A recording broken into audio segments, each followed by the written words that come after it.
grande verdade. Política. Rodrigo Maia quer se reeleger presidente da Câmara. Alcolumbre também, presidente do Senado. Então, olha, explica aí pra gente como é que essa manobra vai funcionar. Eles podem se reeleger? Eles podem se reeleger se o Supremo decidir. Então, eles estão, nesse momento, fazendo... O Supremo quer decidir, mas em sessão virtual. Eles estão fazendo agora, o Alcolumbre e Maia, estão fazendo uma pressão para que o Supremo faça, antes do recesso judicial, uma sessão plenária, né? Para que se decida se eles podem ou não continuar na presidência do Senado e da Câmara. Agora, Aldrin Mazei, o que está acontecendo é a nova batalha do governo Bolsonaro, é a maior batalha, talvez a maior batalha deste ano. 2020? Sim, podemos dizer que começou ontem, que é Qual que é o a governo batalha? Bolsonaro querendo um homem seu para presidir, sobretudo, a Câmara no lugar do Rodrigo Maia. Pra você ter uma ideia, o governo Bolsonaro está negociando cargos não só com o Centrão, mas também com as esquerdas. Com o PT? Com o PT. Com o PSOL? Exatamente. O governo Bolsonaro Olha negocia só, com as quem diria? esquerdas em troca de cargos. E quem é o nome que o governo Bolsonaro quer colocar no lugar de Rodrigo Maia, Aí Tonoli? que tá o detalhe. É um bom nome? Você vai me falar assim, o Rodrigo Maia não é santo, ele aparece na planilha da Odebrecht É verdade. com o nome de Botafogo. Mas olha quem quer entrar no lugar dele. Candidato do Palácio do Planalto para o comando da Câmara dos Deputados nos próximos 2 anos, o deputado federal Arthur Lira, do Progressistas Alagoas, então é Arthur Lira que quer entrar no lugar de Rodrigo Maia. Esteve à frente de um esquema milionário de rachadinha quando integrou a Assembleia Legislativa de Alagoas, segundo a acusação do Ministério Público Federal. Documentos até então sigilosos obtidos pelo jornal Estado de São Paulo, olha isso aqui, indicam o desvio entre 2001 e 2007 de 254 milhões dos cofres públicos. Somente Arthur Lira movimentou 9 milhões e meio em sua conta. Nossa. As informações estão em uma ação penal que Lira ainda responde na Justiça Estadual. Ele já foi condenado pelo caso na esfera civil. Que ficha bacana, né? Agora, é um pipinaço esse negócio dessa reeleição, né? Porque é o seguinte, a gente tem desse lado a questão do Arthur Lira, com essa bela biografia que o Tonholi acabou de apresentar, e do outro, a gente tem a questão dessa reeleição. A Constituição, no seu artigo 57, parágrafo 4º, diz que é vedada a reeleição para a presidência da Câmara e do Senado em uma mesma legislatura. 2 anos e acabou. É aí que começa o pepino. O Maia, ele foi eleito presidente da Câmara para o biênio de 2017 a 2019. E ele, antes disso, já tinha sido escolhido por um mandato tampão, quando teve a renúncia do Eduardo Cunha. Certo? Então ele pegou o mandato tampão, foi eleito para esse biênio de 2017 a 2019, só que no meio desse biênio, em 2018, o Maia foi reeleito deputado. Ou seja, começou uma nova legislatura para ele. Então, assim, na prática Já a gente teve o tem... chorinho. Oi? Teve o chorinho já. Exato. Então, o que está acontecendo? Agora o Supremo tem que decidir se essa questão de mesma legislatura está valendo ou não.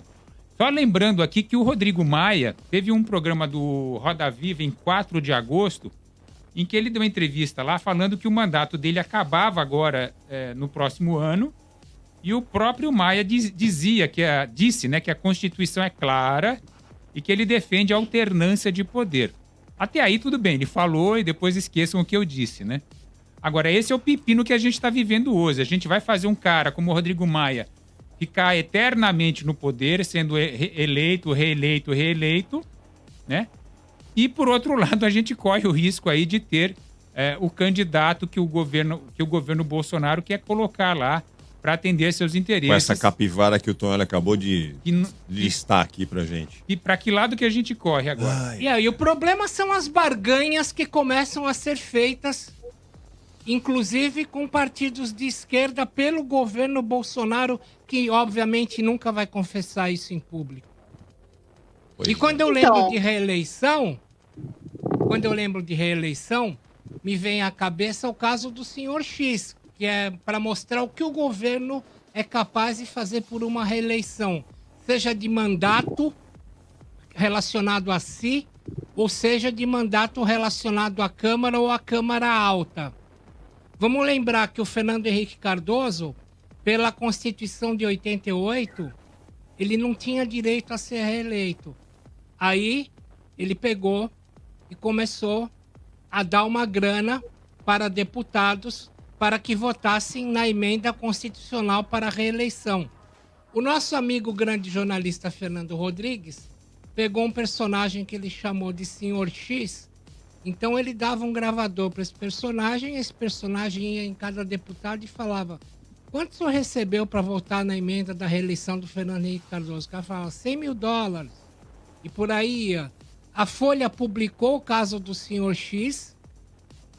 Não resultou, os deputados acabaram abdicando de seus cargos, mas não por conta do fator legal, porque pela Constituição só é válida a gravação que o jornalista divulga se é uma gravação feita por segredo de justiça ou se o jornalista participa da conversa. E não era uma gravação judicial e nem o Fernando participava da conversa. Quer dizer, o governo Fernando Henrique apostou milhões de dólares para conseguir aprovar a emenda da reeleição. Agora, por isso a importância dessa batalha, que eu digo que é a maior batalha do ano do governo Bolsonaro, iniciada ontem, é a batalha porque o governo Bolsonaro quer a Câmara e a Câmara Alta e quer porque quer. Qual é a data? Quando Dia é que- 20. Dia 20. Agora? Dia de dezembro? 1º de fevereiro, a eleição, no ano que vem. Ah, tá. É isso a É isso que eu queria pergunta? saber. É, Então até o dia Tá. 1º vai ser definido quem vai ser o novo presidente da Câmara ou se vai continuar o Maia. O Maia no momento não pode, né? Porque precisa dessa autorização do STF. O que acho que o que o Tonholi está Foi o que o falando é em Tonholi relação à votação no STF, é isso? votação no STF. Sim, Ah, perfeito. entendi. Ah, tá. Fala, Juliana. E aí, hein? Então, pegando aqui as considerações de vocês todos, né? Isso demonstra a força do presidencialismo de coalizão, né? Que é a leitura feita pelo cientista político Sérgio Abranches para informar que todas as forças elas são congregadas na figura do presidente. O Bolsonaro, quando ele lança sua candidatura, uma das propostas é acabar com esse presidencialismo de coalizão, né? Ele acha que ele vai conseguir governar sem o apoio da Câmara num primeiro momento, e agora, 2 anos depois, ele percebe que isso é inviável. Tanto é que ele amargou diversas derrotas na Câmara, né, porque não tinha o apoio devido. Então, é evidente que, neste momento, tudo que ele quer é um aliado forte naquela casa. E o aliado só pode ser o Lira. Não existe um outro nome hoje correndo por lado, por fora, que possa ser esse aliado de Bolsonaro. Agora, o Maia, ele tem um papel ali de apaziguador. Ele não chega a ser uma figura que traga mudanças ou rupturas, mas ele dá muito trabalho para o Bolsonaro hoje em dia, porque ele barrou também uma série de pautas que poderiam ser mais perigosas. No entanto, por um outro lado, ele recebeu dezenas de pedidos de impeachment E segurou. e segurou, exatamente. Então, ele não é que o Maia agrade a um lado, ele só evita, digamos assim, maus piores, né, em relação às propostas do governo. Agora, é muito curioso o que o professor Cláudio Tonholi disse, né, sobre o próprio governo tentar fazer acordos com quem era oposição e com partidos de esquerda. E isso demonstra uma extrema fragilidade da oposição. A oposição não tem um nome consistente na Câmara, nem para ir com Rodrigo Maia e nem para fazer para peitar essa força do Lira ou a própria força do Maia. Então, a esquerda e a oposição ela está sendo também cooptada por esse presidencialismo. Eu queria perguntar para todos aqui, por que nós chegamos a esse nome? Por que o governo só tem o Arthur Lira para colocar lá? E qual a opinião de vocês sobre a gestão do Rodrigo Maia na presidência? Porque o Arthur Lira do Progressistas do Alagoas é o nome que foi indicado pelo Centrão. Pelo próprio Centrão. Entendi. E o que você acha do... Lembrando que o Bolsonaro também já esteve no Progressistas, Sim. lá atrás. E está namorando né? de novo, né? Parece que pode voltar, inclusive. E qual a opinião de vocês sobre a gestão Rodrigo Maia frente à presidência da Câmara do Congresso? Eu acho que ele foi um ótimo negociador.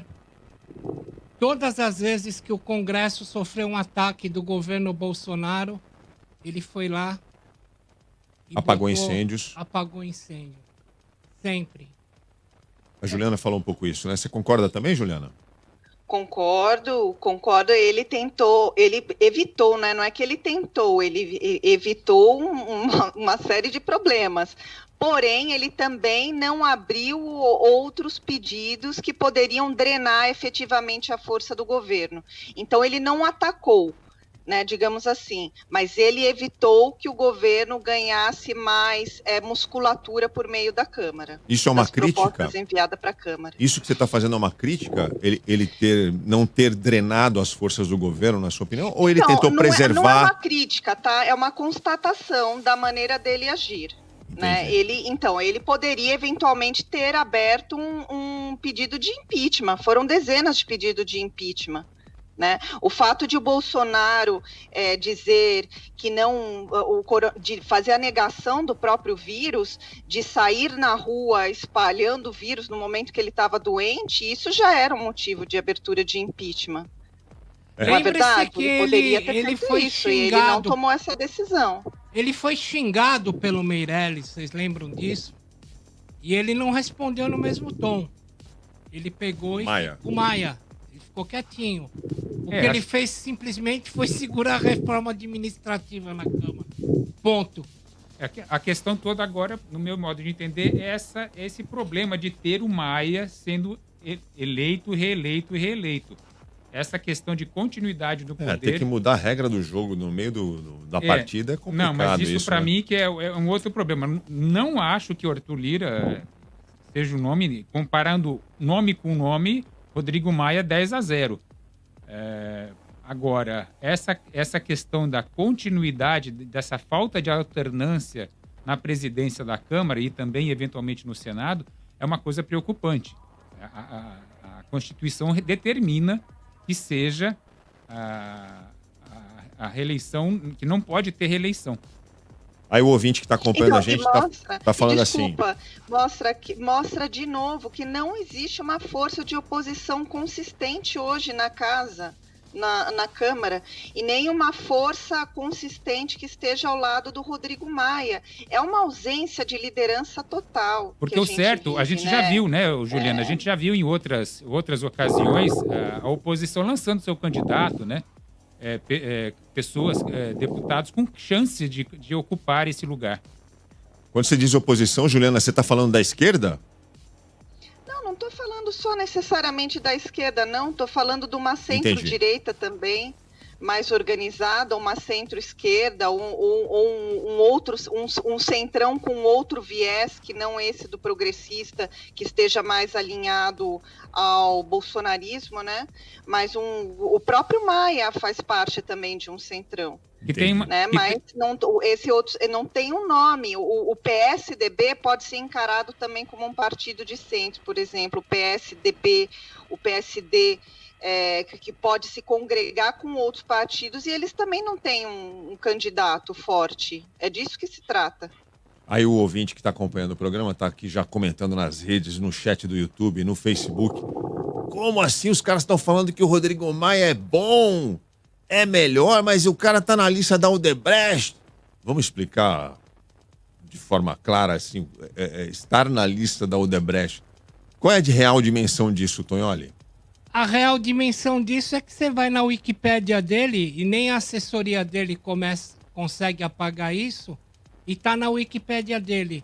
Na lista de doações ilegais feitas pela Odebrecht aparece o seu nome no Departamento de Operações Estruturadas, isso é o Departamento de Propinas, como o nome de Botafogo, da mesma forma que o Geraldo Alckmin aparecia com o nome de O Santo. O Santo. Pois é, mas aí a gente... E aí o que responde o Maia?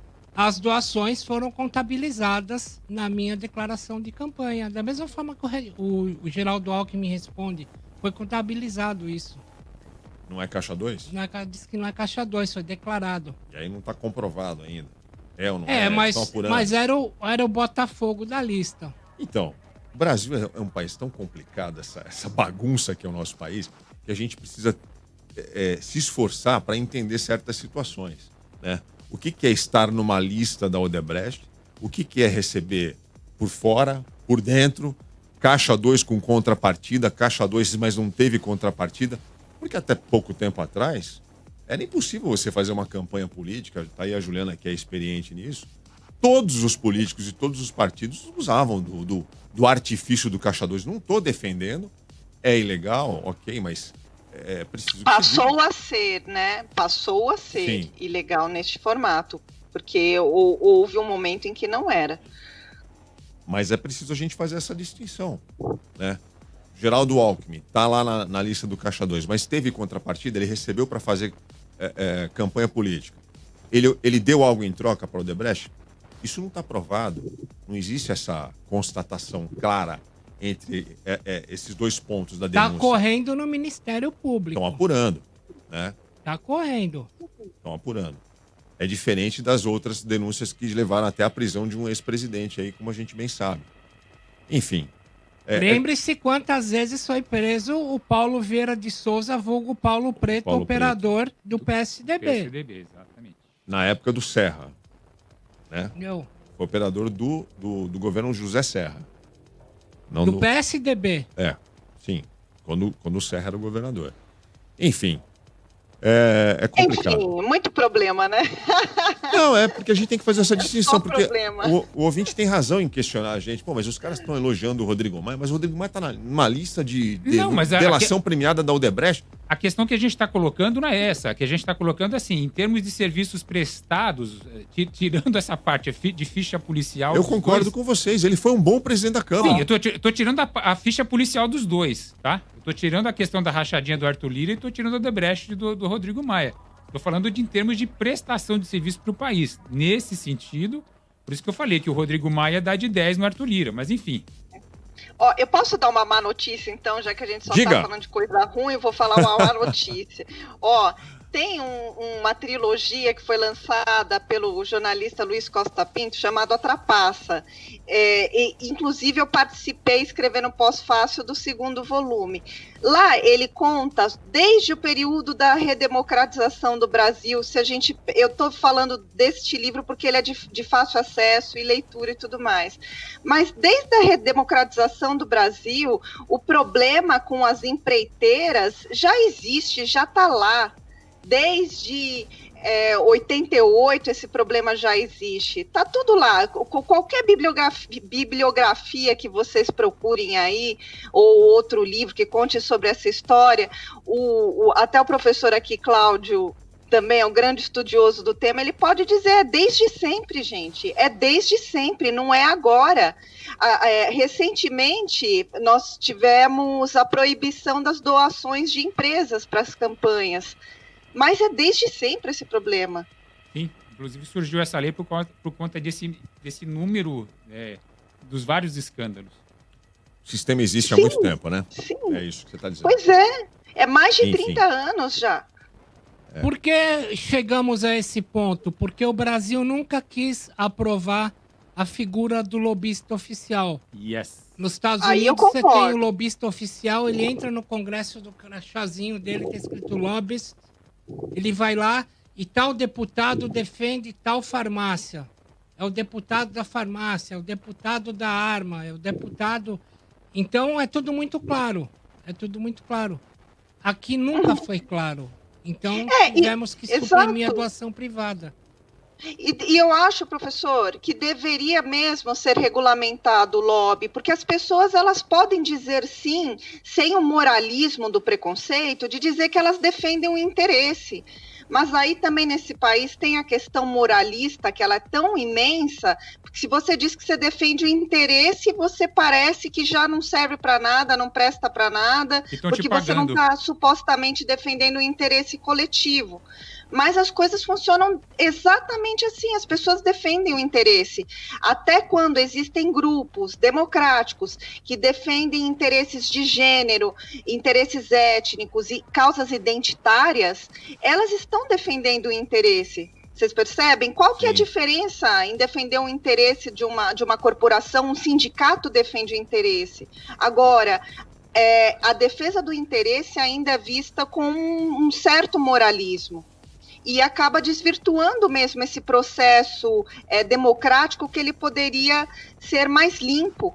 É porque no Brasil, no Brasil é proibido ganhar dinheiro, é pecado ganhar dinheiro, né? Então, quando você atende um interesse, logicamente, tirando esses outros interesses que você mencionou, ligados a grupos étnicos, por exemplo, isso não está envolvido dinheiro. Agora, se eu chego no Congresso e vou defender, como o Cláudio falou, o interesse da indústria farmacêutica, da indústria... das empreiteiras, enfim, qualquer outro tipo de indústria, aí parece que não pode, né? Porque aí tem dinheiro no meio e ganhar dinheiro nesse país, logicamente, não pode, é proibido, é pecado. Vamos institucionalizar o lobby. Muito boa essa pensata de vocês. É um problema moral. Eu só vou fazer um comentário. Tem umas meninas de um grupo, acho que é o Real Gov. Eu sei que eu falei com elas algumas vezes. Tem uma figura muito interessante que chama Suelma Rosa. Vocês podem procurar. As mulheres que são lobistas, elas têm orgulho de dizer: nós somos lobistas, nós defendemos interesses, nós não sentimos vergonha de dizer isso. É maravilhoso. Eu acho que quem tiver mais interesse em saber isso poderia até dar uma pesquisada aí. Muito bom. A grande verdade.